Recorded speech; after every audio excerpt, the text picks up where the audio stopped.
In this video, we are going to learn how to set and display the clock on your Pioneer EX in-dash receiver.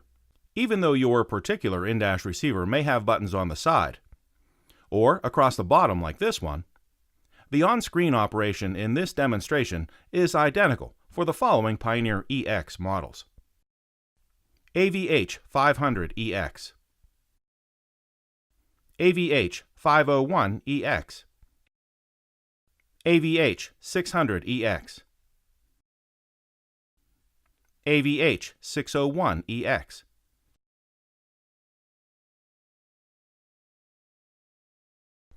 So right now we're on a USB source. It could be any source. And if you want to set the clock or the calendar, just touch the clock on the screen. That takes us to the clock set screen. So let's take a look at setting the calendar first. It's very simple.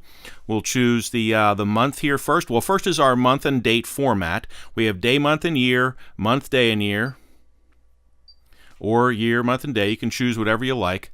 In my vehicle, I'm going to choose month, day, and year. So we're going to set the month first, and we'll use the arrow keys here to choose a month, and then we'll set the day, and we can set the year. And when we're done with that, we can move over to the time. Right now, we're showing 19:19 or 7:19 p.m. if you use a 12-hour format. We can set the hours here. Now, you'll notice that we're in a 12-hour format for the clock. We can also choose a 24-hour format, but that won't change here, but that will change in the final display. So we'll use the 12-hour format here, and we'll make it 15:25. There we go, 15:25, which is 3:25 p.m. Now, when I hit the X, you'll see we changed the calendar and we changed the date to 3:25 p.m. Now, there's a couple of different ways that you can display the clock and change the way the clock display looks. So from any source, again, I'm going to touch the gears up here, and I'm going to go to the color palette, and let's under the color palette here, let's choose clock.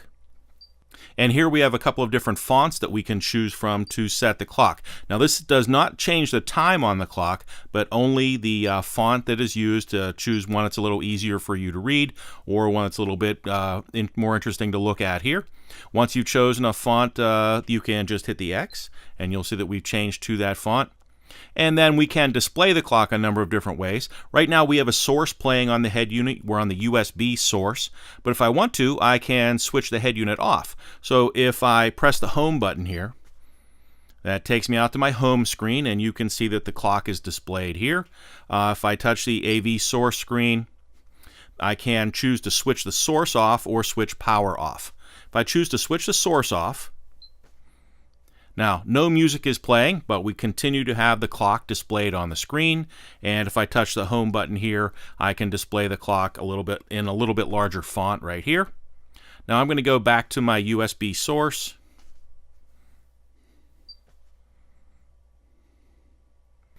Another way that I can do that is to choose to switch the source off on my drop-down menu. Here's power off and source off. I'll choose to switch the source off. And that takes me right back to no music playing, but the in-dash receiver is still active, where I can see the clock and I can display the clock a little larger here.